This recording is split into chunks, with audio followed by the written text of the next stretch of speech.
The man drove his taxi straight into the police station, drifted perfectly, and came to a stop right in front of the reception desk. He rolled down the window, mocked the police chief, then slammed the gas pedal and crashed through the glass to escape. Furious, the chief ordered every officer to go after him and swore he would make the man pay a terrible price. Just 2 hours earlier, the foreign minister had been kidnapped by terrorists and taken to another city, but all flights to that city had already been cancelled for the day. In a desperate effort to save the minister, the government sent a military transport plane. The man decided to drive his taxi off the plane mid-air. When the plane reached the drop zone, the man hit the gas and launched off the ramp. The taxi deployed a parachute in mid-air, but the load was too heavy. The parachute cord snapped, and the car started spiraling out of control. Luckily, the man managed to fix the parachute just in time and landed safely at the target location. Soon after, his teammate rescued the foreign minister. Together, they slid down a pipeline to make their escape. The terrorists quickly ordered a chase, and 3 black Mitsubishi cars began tailing the taxi closely. But if anyone knew how to race, it was this man. Calm and confident, he swerved onto a set of train tracks. The terrorists opened fire from behind, but the man dodged every bullet. Still, their cars were faster, and his taxi was weighed down by passengers. He needed a way to shake them off, so he drove full speed into the police station again, nailed a perfect drift at the front desk, rolled down the window,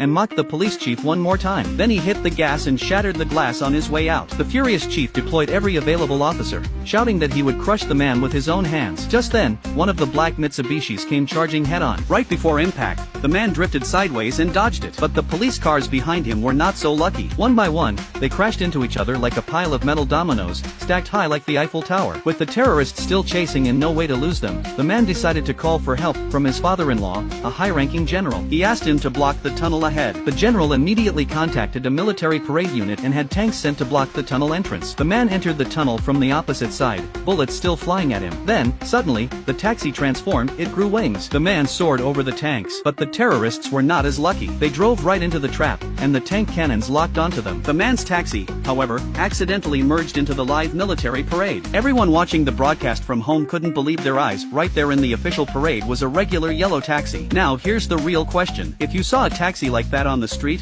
would you want to take a ride?